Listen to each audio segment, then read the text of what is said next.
We welcome back to the Third Floor Podcast. Remember, you can find us on YouTube, Apple Podcasts, Podbean, and I don't know. You could probably find us in your mom's search history. Come on now, what? That was weird. Anyway, today is Thursday, or this was recorded Thursday, June 25th. Late night. We started around 9:30ish. I was joined by my good friend Jack Hines.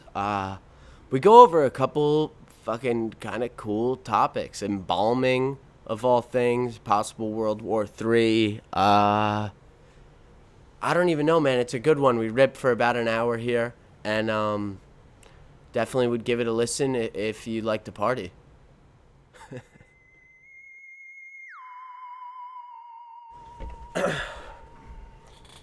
Here we are. Welcome To the third floor. Me and Jack are back. We're thirsty. hydrated now, Well, quenching our thirst. wetting our whistles. I was feeling parched, dude. Me too. Definitely some parchment. in So my before esophagus. we started, you were telling me about the dollar store and all your Yes. good times. Yeah, so I said to Luke, the Dollar Tree is probably one of the most underrated stores because they actually have good shit in the Dollar Tree. People might think that, I feel like a lot of people might think they just have like knockoff bullshit. They have that. For But- $1. Yes. Literally everything's $1. Okay. So nothing is over $1. Everything is $1, and the food doesn't have tax. So, or some things aren't taxed. So sometimes, Food like gum and candy. like candy, snacks, all that stuff. So like sometimes you go in there, you're getting one thing, $1. Usually for me, it's like 4 quarters out of the fucking change thing in my car. No And, like, tax? It's just No tax. I thought that. dollar. Okay, interesting. Yeah. Interesting. So, they also have like brand shit in smaller quantities, where that's pretty much worth $1. So you can get Honey Bunches of Oats, but it's like a mini box of it. You can get Cheerios. It's like a mini like 3-serving, 5-serving bag of like Cheerios, stuff like that. Mhm. They also have like hella snacks that are good. They have pretty much almost every normal candy, and then they have some other random stuff too. And it's not a bad store. I've also had a couple. That's funny that I was like thinking of the dollar store. You were just finding a bunch of random shit, and you were like, "This is cool," but this is where you grocery shop. I don't Literally, know. well, I don't not grocery shop, but for yourself. You're I'll go always there. eating snacks. I'll go there once a week and get like a few snacks, and like usually it's for while I'm at work, so I'll usually keep the just bag right in my your car. Yeah. Yeah. Yeah, like, and sometimes like I found full boxes of Cheerios, like legit Cheerios boxes there sometimes too. And it was just a Still sale or $1. something Yeah, like I don't that. understand. Maybe it was they might have gotten it from they might have been older boxes, like from another store that they bought and like sold or something. I don't know, but Or old and stale. yeah, like dude, it was not just it wasn't like it was like the family size, bro. It was like the thick box too, not just tall. It was big. The thick body. Yeah, dude, I I know what you're talking about. Bro, I copped like 4 of them because I was like, Oh damn, they had that. Yeah. And Yeah, you it's just crazy. kept but that that's many. that's Cheerios like in your that. whip? Yeah, pretty much. That's No, I just threw them in the cabinet at home. Like, Yeah, might as well. I didn't give a actually, fuck. for Yeah, 4 family yeah, size exactly. It was Cheerios. for $4. Like, fuck it. That's a but, 4 for 4, dude. Yeah, that's a real 4 for 4. That's the way it should be. Yep. But that's like random. Only randomly they'll have like real good, like crazy deals like that. Yeah. But I don't really. Do you ever get anything that's not food there? sure. Like I bought notebooks there. Okay. Quick Um, notebook. Maybe if you're having a family get together, it's a good place to get cheap plastic cups and such. Things like that. Plastic Perhaps. forks, maybe. No, I don't really go there for anything for much else. It's a dollar store. Unless you can't get that. Unless there's something that I've seen there that like pops into my head. I'm like, oh, I could get like I don't need like a real reliable thing because like most other things there, like if you're gonna go there, like a notebook for example, it was a shitty notebook. Yeah. Like it's one of those. It's not quality. It's one of those shitty notebooks, but it was $1, so it's like you're getting what you paid for pretty much. Well, dude, so I brought it up during the thing when you were in the live audience, during the pod when you were in the audience. The Roswell incident. Were you listening to what I was saying? I remember some parts of that. I don't have a thorough. I remember I wanted to look into it. Look more into it? Yeah, well, dude, it's crazy because I read Annie Jacobson. I mean, I didn't read the book, but I started to, and like in some of the shit I've read, it's already been like crazy. And she was on Rogan. Did you ever listen to one of hers? She was on Rogan. I don't like, think so. Yeah, like twice actually, like pretty cool episodes where she does UFOs. You know what I mean? And like CIA guys. Mm-hmm. But the Roswell incident, she got into that, and it's just crazy because like apparently they shut it down so much in the 40s. What the incident I was telling you about? Mm-hmm. Right when it happened, they shut it down so much, it wasn't talked about at all. Like no one was talking about it until like 20 years later, and that's when these guys who, like I was saying yesterday, guess I should just explain the incident again. Like there was a UFO crash. A disc crash. A disc crash. Disc. In Roswell, I think it's Oklahoma or something. I actually don't know. In July of 1947, and the rancher like stashed it for a couple days, and then brought it to the sheriff when he like could. And then the military came to town. They said it was a weather balloon, and it ended. Oh, right, the weather. Right, balloon story. that's how the story goes. But Bullshit. upon 20 years later, the guy's going back because there was always in the grapevine, but it never went like huge. These guys wrote it in their book, and that book absolutely blew up. And the Roswell incident blew up, and it's super famous till today. But for 20, 30 years, it was just in silence. Anyway, I didn't even fully finish that, right? Because You ended it at they announced that it was a... Right, they said it was a weather balloon. And then these guys go back,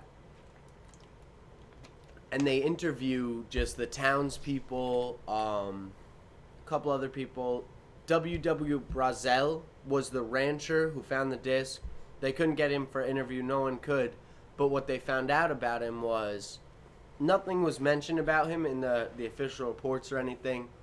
But he was jailed for 2.5 weeks, and not in Roswell, like away from there, and he's never reported or talked like since.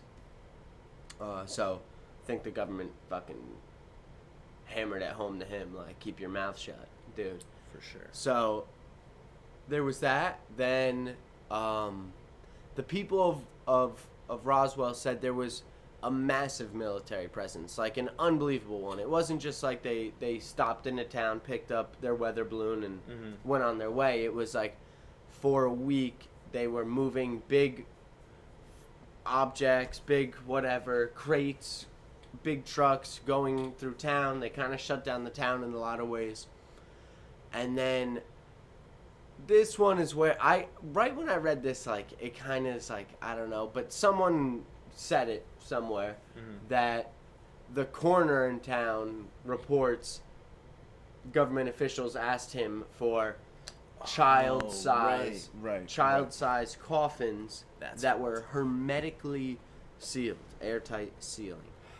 And that's because other locals also reported physically seeing the bodies of the aliens, like after the crash. That is, I mean, that's as close as you can get to like real proof, I feel like.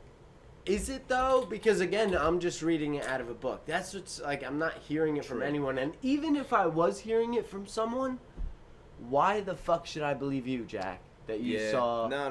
You're you right. know? But that's like something. You said like the townspeople. Right. Like if they saw like all that military, everybody going in and out. Like the military, you said was bringing shit in, bringing shit out. Like if there's multiple accounts of that, and then like I don't know, maybe the whole coffin thing is really weird. That's because like you would have known like. You don't need coffins unless people are dead. It's like one of those things that, like that literally only has one use, a coffin. So right, which and you don't need that for anything else. But my first thought quickly is, would they really ask for a coffin? Wouldn't they just have a box to throw a fucking alien in? Yeah, that's true. It's the government. Like But- they came in with. But like if it was actual kids that died, like you would have heard about 12 kids died or something. Mm-hmm. If there's no like story about that, like what do they need child-sized coffins for? But yeah, but why would they be putting aliens in coffins? They would be. You know what I'm saying? They wouldn't. Yeah, they wouldn't be putting aliens in coffins. They'd be going to. They'd be taking that to some lab somewhere, unless that was their method of not transportation, but like how you wanted to conceal them during transportation. But like that's just. I guess odd. the only argument for it that I feel is the hermetically sealed part. I keep saying hermetically because I read the word and I thought it was what cool. does that really mean? Airtight, an Okay. airtight coffin. Oh, okay. And that would maybe the government just didn't have that on hand and was like they knew the only person in town who could just do that would be True. the coroner, no problem. Weirdly enough, actually, we'll get back to that, but I saw this weird thing about embalming in general and how it started, like making humans for a funeral. And it's pretty weird. Like, think about it. Before we started doing all this shit, you've heard about this? Well, I mean, I don't know what you're getting. I mean, I've taken a nosedive into like embalming as well. Yeah. One time before. Yeah. But going. I mean, I just heard someone talking about it, but That's a fucking crazy job if you do that. I feel like. right. You're one of It's those you people. gotta be a little fucking loony, honestly. Like, Yeah. to not loony, but different for sure. To love being around dead people and stuffing it. Yeah, like being if you have the, like I don't know what the word is, like, is that like. If you're willing to do that, I mean, like, I respect that, but, like, that's something I could never do. Yeah, but they don't even see it the way Yeah, you're yeah. seeing it, though. They're like, I feel like to do that job, you actually got to be a little excited to be around the dead body. You know what I'm saying? Maybe, or, maybe if you find It that gives you interesting, some yeah. type of, like, I don't know. Maybe some people feel like that's their, if you feel like that's your calling is to, like, present the dead. You're like, calling for some reason. But, so here's what this lady was saying, though. She was just talking about, what do you think we did with the dead before all this? Before we started embalming them and putting them in caskets, like, whatever. dude, I have no idea. What would I guess? I would feel like maybe everyone, like, you'd be burned. Maybe.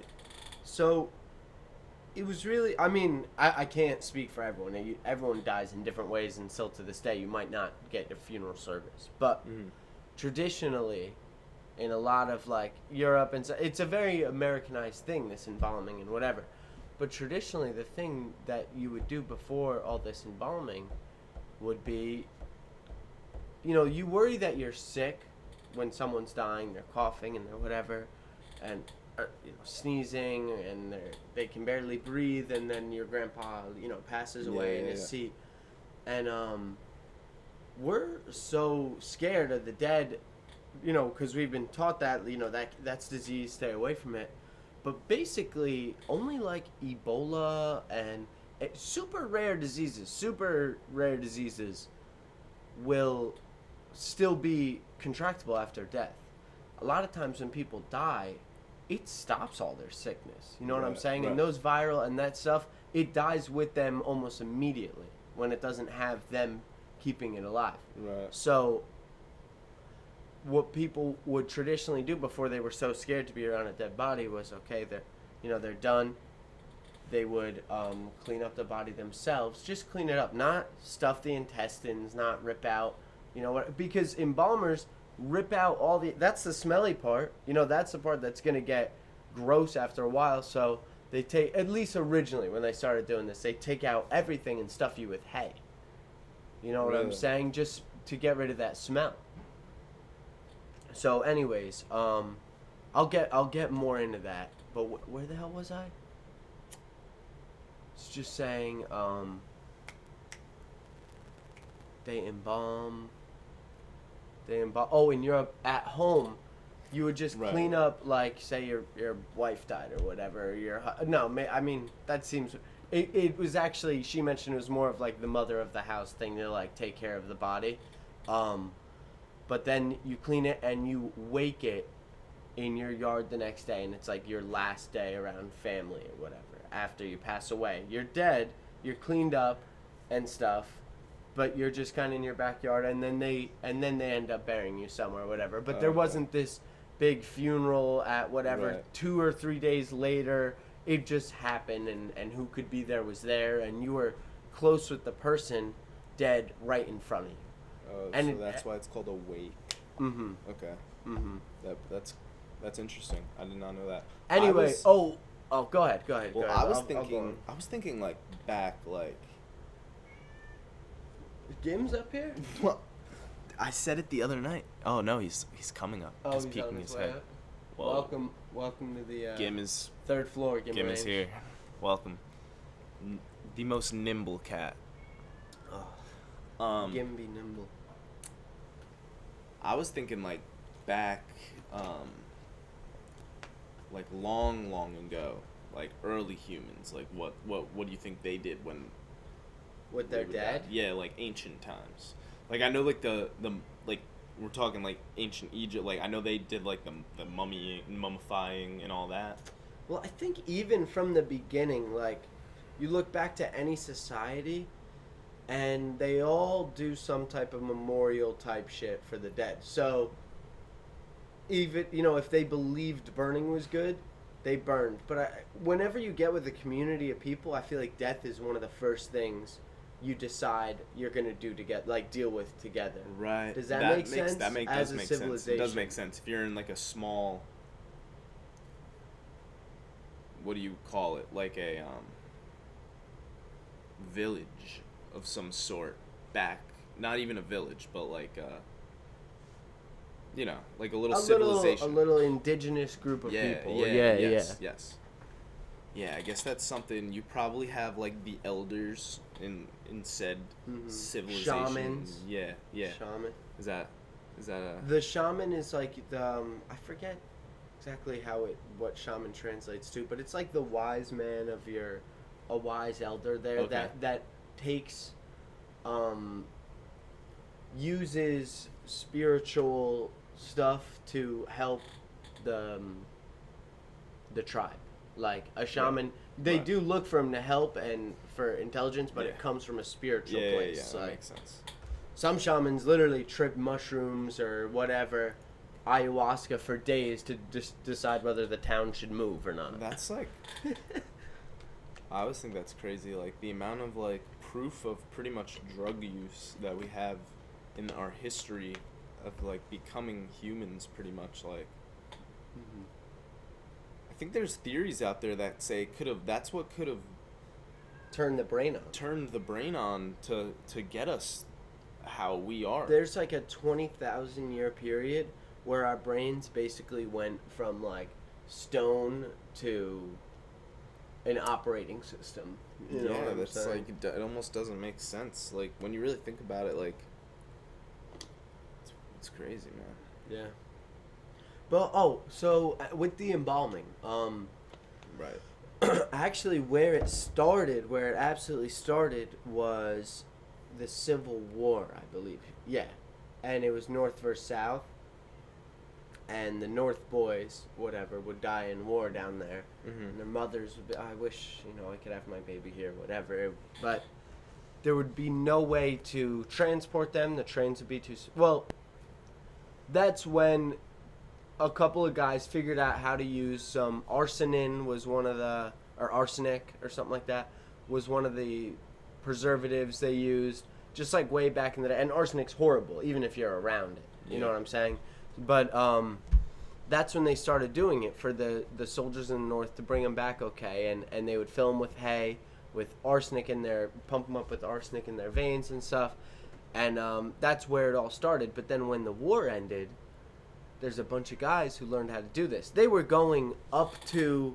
where there would be about to be a battle. Yeah. Right before a battle. These were salesmen, basically.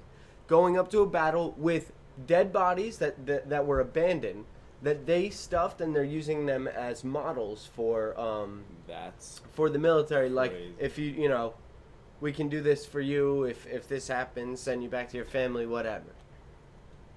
Insane. So that's how they were making money. And then the war ends. How are they going to make money?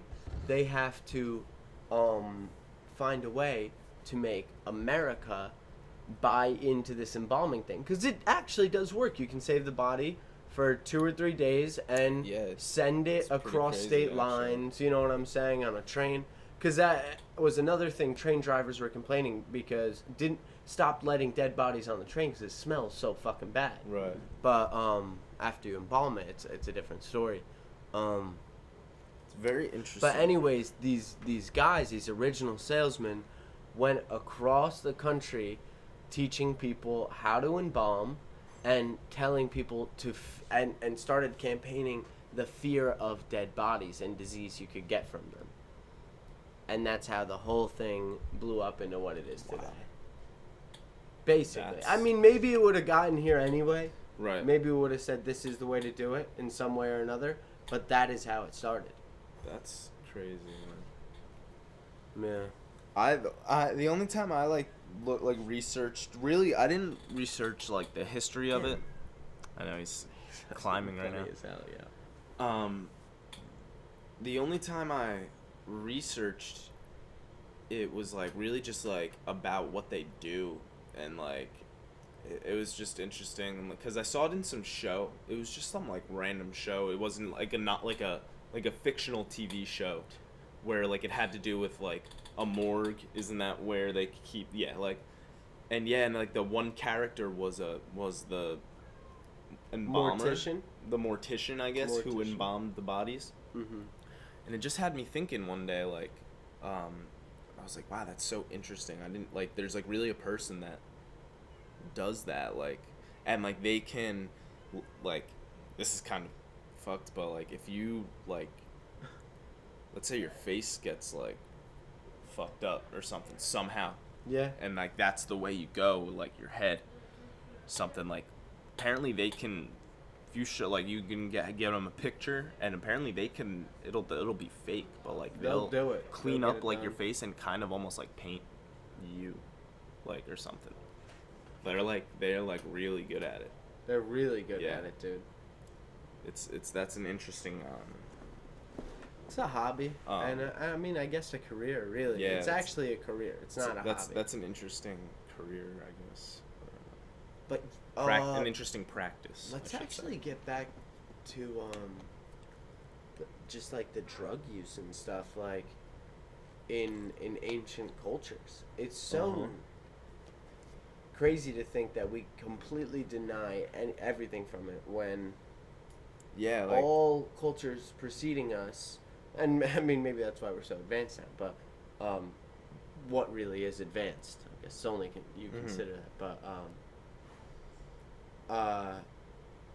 but there was just every culture was doing big ass or getting their wisdom from someone who was taking mushrooms or just tripping for hours off some bullshit.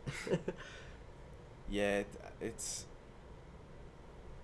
crazy. I think what the difference now, why I think there's a different view now is they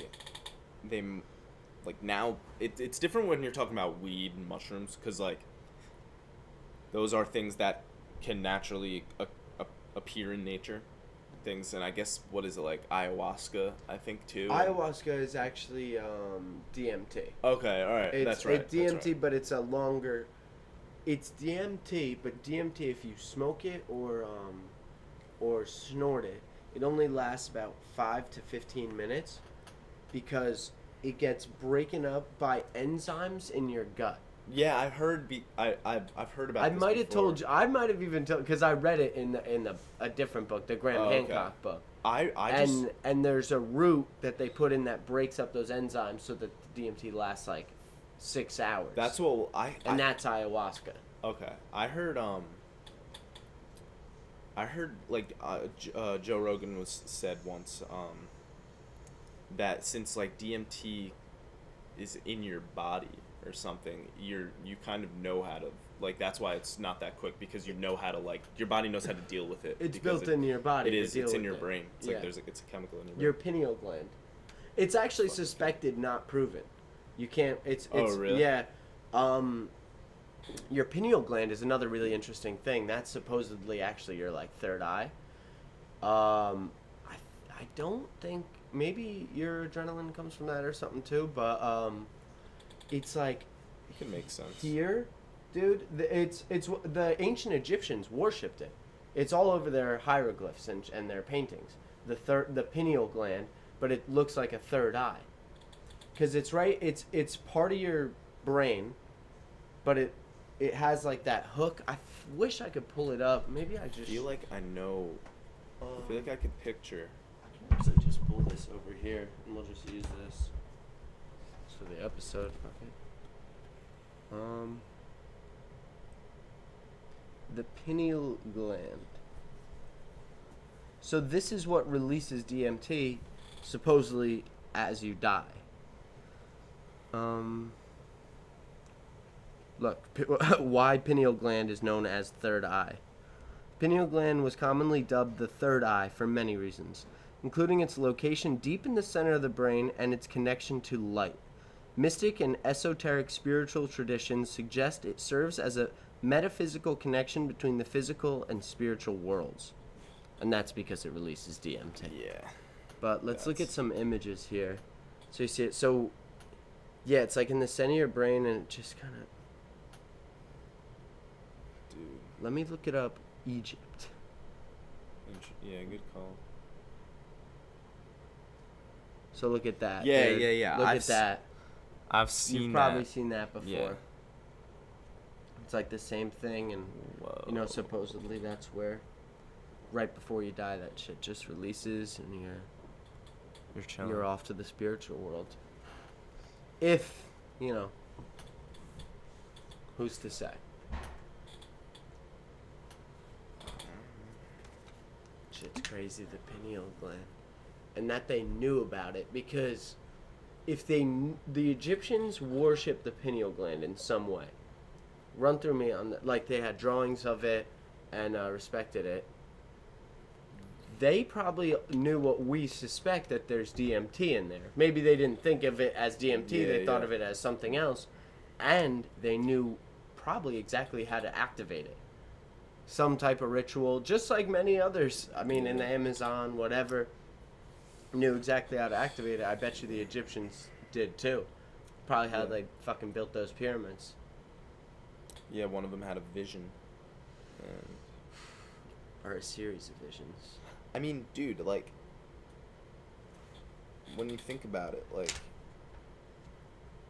you see, like, people draw shit when, like, they're, from, like, when they're tripping or seeing crazy shit. Like, yo, everything's all like, everything kind of looks like, it's, like, in these pyramid shape. Like, you see everything has this very geometrical, and, like, so it almost, it's made me think before that, like, almost everyone has a pretty similar reaction, like, and, like, if they were seeing that, if they take something and they're thinking, like, okay, like, if they're taking something with the expectation that it's going to give them some power, let's say, and they take that and that's what they see and they interpret it as, okay, oh, we can build these temples in that in those shapes that I saw. Yeah. And then it, like, that's what they did, and it's like, but they go a little power hungry because they envision these shapes, and then they need to, like, get so many people to build that shit. Yeah. but then they keep tripping and figure out how to do it. Yeah. That's crazy. doesn't make sense, man. That's crazy. What was I gonna? So the geometrical shit. It's funny you say that. Like that. It must be the Stonehenge in England. The fucking Egypts in the pyramids in Egypt. The pyramids in Mexico. The pyramids in the Amazon. Not a million, but hundreds of different spots. Even a couple in America. Are these really weird geometrical shapes in the land done by humans, usually with north, south, west, in a base, so it's like facing correctly on the earth towards the sun on the summer solstice and the winter solstice. Like, why is that? That's happening all across the world in all the ancient shit. Yeah, that's that. It must come from drugs, right? If you're seeing geometrical shapes. Yeah. Well, you were just kind of saying, dude, yeah. like, No, yeah. like they saw those shapes and they were like, let's build it. So everyone across the world, completely unconnected, was somehow tapping into the same thing. Right, I see what you're saying. Mm-hmm. Okay. Yeah, that's possible. It's just so, everything's so like you just thinking back in history, like you just everything, it's just so mind-boggling, like just trying to fathom like how shit went down back then, and we'll just never know exactly. Never, dude. One of my we have hints. We have hints. That's literally what we have. Hints and clues, but and propaganda. We're actually, a lot of what we're reading is propaganda. Yeah. Wouldn't you imagine? Some shit even might if even if we transcribed French books on French history from the 1400s, someone had to write that in France back in the 1400s, who was probably in fear of death from the king. Mm-hmm. And then someone had to rewrite it to get it into a new book in the 1600s because it needed to be reclassed. But it was also a new king who wanted it written a little differently because he hated the king, two kings before him, because his grandfather. Oh, you have to fix that. He fucked like his grandfather's wife or something like that. So literally, everything we're being passed down, it's a game of telephone. Yeah. No. Absolutely. Absolutely. History's. I mean, one of the biggest fucking bullshit stories there is the Paul Revere story. Yeah. Like. Let me grab him. Yeah, tell me about Paul Revere. Paul Revere didn't do shit, apparently. This is based on very little, well, almost what I've heard, like, the past however long, I don't know. Like, I feel like everyone almost kind of knows I've heard. I feel like everyone almost kind of knows, like. But explain, yeah. Apparently it was this other guy named Israel Bissell. Oh, it wasn't even Paul? Paul Revere didn't do anything, bro. Apparently this guy, Israel Bissell, actually. There was multiple. All he did... Yeah, Minutemen, there were a bunch of Minutemen to begin with. Paul Revere was supposed to just, one of them. All he did was just, I think all he did was, like, he was either the first to find out that the British were coming, because that was, like, the what was going on. They were trying to figure out if they were going to attack at night or in the morning. They knew they were going to attack, I think. Whenever, yeah. So it was, like, it was his job to, hit, like, the Minutemen, I guess, as you call them. I do remember hearing Minutemen, that was a thing. I guess it was their job to alert the troops that if the British were, when they saw them coming. And apparently just like Paul Revere, he might have been like the first one to notice, and he told everyone, and then they all ran out telling everybody. But apparently this guy Israel Bissell was actually the true hero when it comes to like he rode the farthest telling people. He went out like deep. But yeah, apparently Paul Revere didn't do the midnight ride. Is that the midnight ride. Well, I guess it's because Paul Revere's name fit better into the song. Because didn't it start with like a folk song? Isn't there a song including... Yeah. I think you're right. And you know what? After that had something to do with what the story I was telling you about Israel Bissell. I think that's why they did it. Then they were like, they found this other guy and they were like, Paul Revere. Like that's Came riding in? Yeah. No, that's not it. That's a nice American name for you. Like Paul Revere. Like Israel Bissell. That's a little. It wouldn't have made the headline wouldn't have looked as good in the. Or in at the least paper. the song. Yeah, or the song. Yeah. Dude, it's all. My mom was even just mentioning to me today, she was like, if you saw the history books from when I was a kid, just right here in America, like she went to school in Radburn area, so not far from here. But that was, I guess she was born in 60s. So, like, it was like 70s. She would have been in elementary, middle school, all that. And she was like, if you saw these, they were so racist to begin with. But beyond, like, being racist, they were just, like, super patriotic. Like... Oh, I bet. She was like, clearly, you know, that this was, like, propaganda compared to what we get today. And what we get today is still watered down and... I don't know. I mean... Not that they're doing anything wrong teaching history. You gotta teach at least what we have. Yeah. Well, that's why I always... I was never too big on, like... Or, I mean... like, American history never really fascinated me as much as, like, world history does. And, like... Because, I don't know, there's something always... Yeah, world history is much more... American history is 250 years. Yeah, exactly. And there's just not as much. And it was always kind of... You know, like, pretty much the whole Paul Revere thing. It's like they...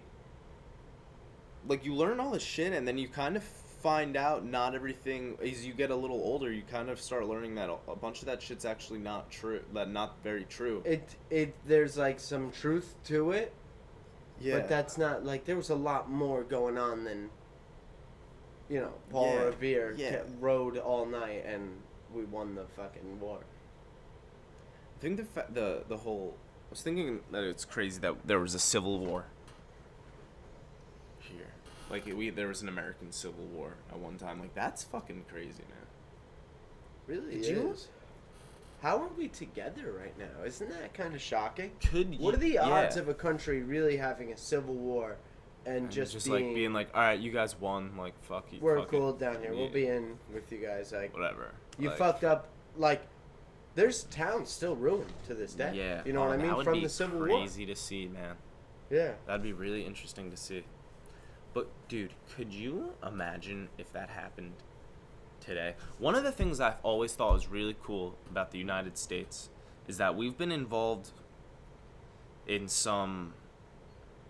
things overseas, and I really have no, I don't know so much about, like, what's going on within our military and, like, what they're up to and stuff like that. But one thing I always thought was really cool is that we've been involved in shit pretty much, I feel like, the whole time we've been alive. We've been overseas in the Middle East, I think. Like, the whole time. I think pretty much even before that. One thing I think is really cool is that the U.S. has bases everywhere, bro. Like, there would everything that happens that we're involved in happens not in America. Like, we're always there dealing with this shit. That's one thing that's, like, almost, like, proud to say. I feel like we're... I mean, you like, should thank be. fucking God. I mean, you should at least be because thankful. you see the shit, what's going on. Being on the other kids, end of it, and USA was on your country. Yeah, like, and you're just a civilian. You're probably happy that they're there, but really, at the end, if you're just a normal civilian, like, not one of the insurgents, if you're just a normal civilian, you're probably glad that, like, if we're there, like, occupying it and, like, trying to help it. But at the same time, you probably just wish they didn't have to be there, because you probably just wish that the people weren't there. Because that's not causing the problems in the first place. Yeah, the insurgents. Yes. Yeah, I listen to some Jocko. Yeah. Yeah, shout out Jocko. Yeah, shout out Jocko. Willing. Yeah, that guy's a savage. But that's what bringing me back. That's what I was saying. It's like, could you imagine if there was a civil war, like, in these times now, what that would fucking be like? Because that... I think we're actually on the brink of a huge war. I think we are, actually. In America? Maybe not in the world. Maybe not the brink either. Dude, hear me out. Ever since we posed that question, like, what could happen the next 80 years before 2100? Thought back, like, 1900s, 1920s. What started happening in the 1900s that was different from, everything? And yeah, you can look to TVs and movies and whatever, that's fine. But what I really think it was mass transportation. Okay? All of a sudden, cars. I was going to say trains. cars. There were already trains, that's but gonna be my answer, but now cars. there's railways all over the country. Mm-hmm. There's cars. There's planes are starting. It's amazing when you look up when the first plane flew. It's actually shocking.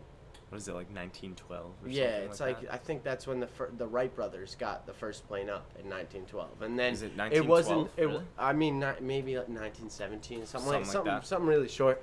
More than 100 years ago at this point. Yeah, actually at this point, and but they had it turned into commercial flight. Humans, me and you, citizens, flying for whatever. That probably didn't happen for a while. No, almost no time. Oh, dude. really? Yeah. Oh. Yeah, that's what was unbelievable. Wow. Yeah.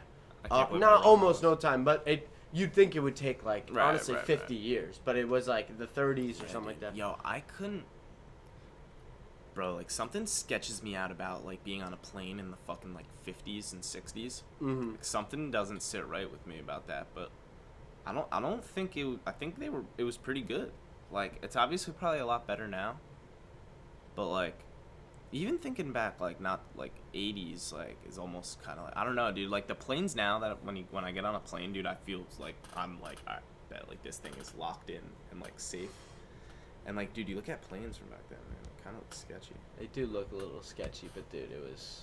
And more people were afraid of planes, too. And without, like, dude, now, like, our radar systems are so fucking advanced. And like, the pilot barely has to do shit. Yeah, that's another thing, yeah. Reason, yeah. I did always think being a pilot was so cool, though. Yeah. That was something when I was little, like, I was like, oh, I want to be a pilot. Like, could you imagine, like, just going up and just flying planes for a living? Just kind of like being in Thailand for, like, a couple hours. Yeah, and like... then, like, you're home for dinner. Yeah, like, all right, honey, that's a little... goodbye, all right, like, you wake up in the morning, you have your coffee, like, goodbye, honey, like, I'm going to work, like, give her a kiss goodbye, like, just down to Atlanta, to Dallas, to Bismarck, North Dakota, back to Newark. Back to Newark, and you're home for dinner. And then you're home for dinner. Like, I guess it's probably... No, that would probably take long. Nah, and also, like, a lot of pilots, it's not... they don't have a 9 to 5 where they do that perfect route. They go away for a week and then they're home for a couple days. Dude, is it? Like do you think it's like commission? I don't know if it's technically commission based, but do you think as a pilot you earn per flight? Like, dude, because let's say you're probably. I would imagine it's salary, but you would be rewarded. It's probably a flight system, like the more flights you do, yeah. I would imagine, because that's how you'd have to move up the ranks, right? Right. You can't really fly a plane commercially better than someone. Yeah. So It must just be more hours in the cockpit, and then you move up the ladder. Yeah, because, I don't know, I'm just thinking, like, I'm thinking about that pilot that has to do that flight across, like, from New York to fucking... I don't know, somewhere in fucking Europe, like, at least gonna be a 6-hour ride, pretty much. Like, that's about how long I think it takes to get over the ocean. Mm-hmm. Maybe, like, 5. 6 or... Yeah, it's about 6. I feel like 5 or 6. I think Portugal I don't know, yeah, I was gonna is say, the how far is shortest, Portugal? And you can... Like, it's weird because we've flown different ways, and it's been different times, and apparently, you know what I mean? It could depend on the wind and the clouds. So, but I do remember getting there one time in, like, 5.5 hours. Okay. I do, but I also remember getting there in like 7 hours, and that all might be a little construed. But I want to say when I went to Hungary, we had a layover in Madrid. I want to say from JFK to Madrid, I want to say that was like, I remember it being like 8 hours, and I think it actually ended up being a little longer because I remember being pissed, like that they said 8 hours and it actually ended up being like 9. And I was like, I remember I was getting so antsy, bro. Like at that 8th hour, and I was like, we're not descending yet, and then I was like, fuck this. Dude, I actually almost lost my whole thing about we're on the brink of World War III. We actually almost did. So, fuck that. Mass transportation, right? And with that, there were a bunch of new technologies for a bunch of governments, including the USA, that they were all like, oh, engines? Like, what can we do with this? Oh, planes? Like, could literally do. Could we drop bombs out of this? Wait, what are bombs? Like, let's make a bomb that explodes really big. You know, the atomic, whatever. There's just a bunch of new war technologies. I think I know what you're gonna get. Now, since maybe 2002, when social media is at its mass communication. You know what I'm saying? Starting with phones, really go back to the 80s. But you could say that for the 1900s with trains. How trains came, in the 1800s, late 1800s, and then segued big time into the 1900s. So phones started in the 80s, 90s, whatever here. Now our phones we have our social medias, we have our Facebook, our Twitter, our Instagram. You have a computer in your pocket. Skype, our FaceTime, dude, you could just literally reach anyone at all times, and there's people in online groups, groups of hundreds of people that are all supporting something, and none of them know each other in person. Like it is an absolute new age of mass communication and technology like that, where you can see massive amounts of people and make moves. Literally, I watched Seinfeld's Netflix special, and he was joking. He made a great joke, dude. I was like, that's actually fucking good. Like, about the Uber, how your phone is actually really doing everything. Like your phone is paying the guy. You're just the fucking monkey carrying around the phone that's paying the guy, and the phone is handling the money. It just gets the guy, and it's like, okay, dude. I'll pay you. Just take my guy where he needs to go first. Your phone is doing everything now. Since when? Like, that just happened. Uber is crazy. Yeah. Uber's crazy because literally exactly what you just said. They don't actually, like, how many employees besides an Uber driver, how many employees do they need or have? Dude, you need like an office with like customer service. Besides that, they have no inventory, Jack. Think about that. That's what I'm saying. They're a massive billion. Davey Sue brought that up to me. They're literally a huge business with no inventory. Yeah. Makes you maybe a little liable, I guess, because like then you can't, if you go bankrupt, you can't sell a bunch of shit and make your money back. But they're just making money with no. Exactly. Yeah, no like, overhead. It's like a genius thought. But back to And that's the same for like you can stay at someone's house. What's that? Airbnb. Called? Airbnb is the same thing. Yeah. But go on. What were you were no. I was asking you to get back to the brink of war. So right, we're in this mass communication phase, right? We were in mass transportation in the 20s, and then you had, actually 2 world wars.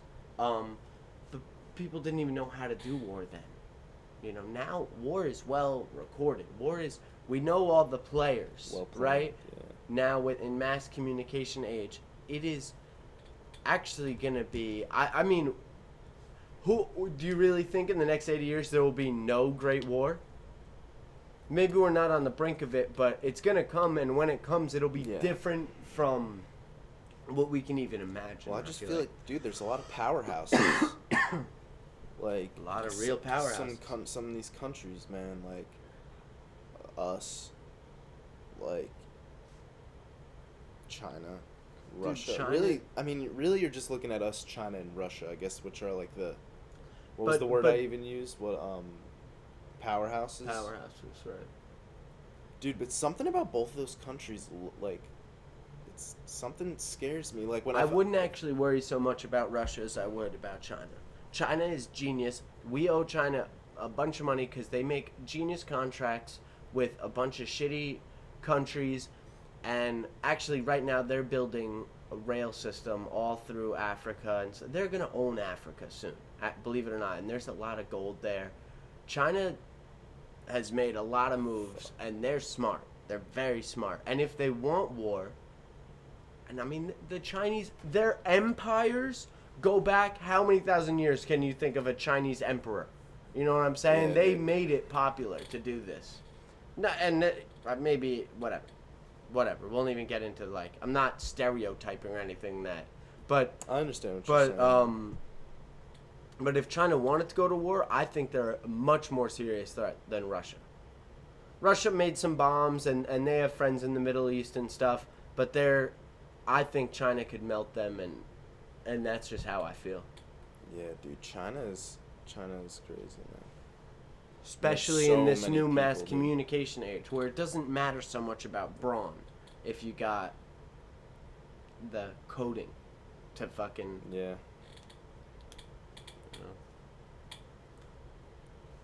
That's a strange thought. Yeah, like now and with the technology now, like an actual modern war. Like I feel like there hasn't really been a war, I guess. But like if there was like a modern war like in this time now, like I feel like it could be seriously like an all-out war. Two countries like going to war, not just like couple like an attack here, an attack there. Like real war. Dude, I think with the technology and all the shit we got like that is just out there now, bro, it could be real bad. Like shit could get real And that's bad. and all it takes, dude. America doesn't even need to start in it, but we have.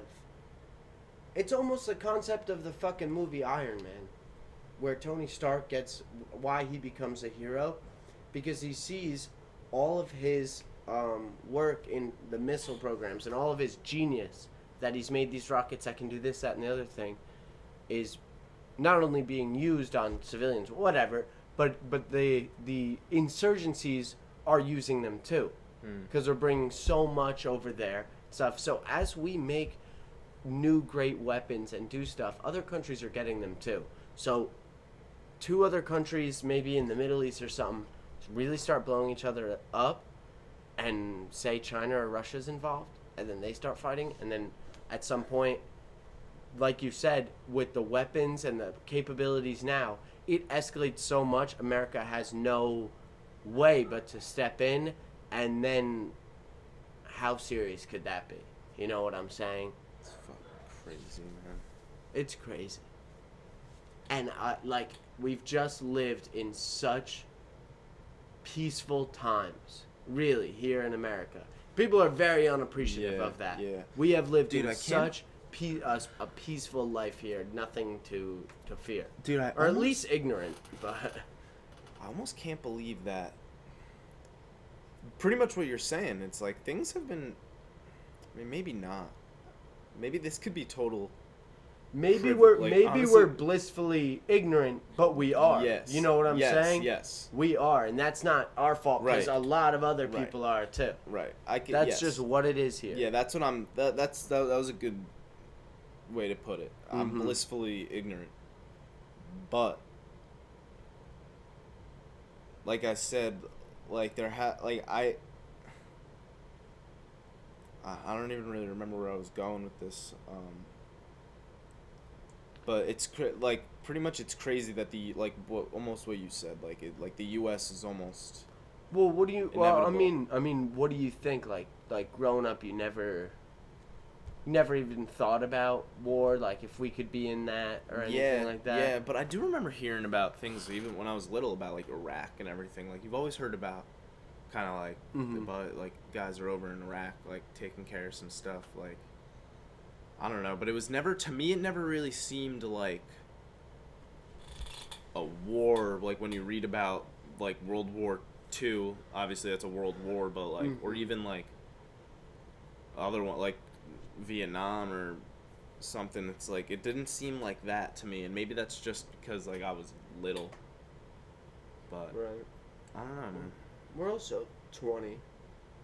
So you could contextualize that That's a little what's- and be like, we haven't lived that long, so there could, other people saw wars in their Yeah. lifetime. But since the last time there was anything, actually, any real fighting in America, if you don't include Hawaii, like Pearl Harbor. Yeah, like we've been attacked. Yeah. We've been attacked. But real war here, the last time was the Civil War. Yeah, it must have been like an actual like it there's was been, us versus us. Yeah, there's been attacks, obviously. only one Pearl holding us Harbor, back. obviously, like September 11th, like that was obviously Right, like, right. two to name, like two big ones. Obviously, everybody knows about like But attacks. And there's been other. Pearl Harbor was like a war military attack. Yeah, that whereas was like 9/11 was just kind of like a terrorist attack. Yeah.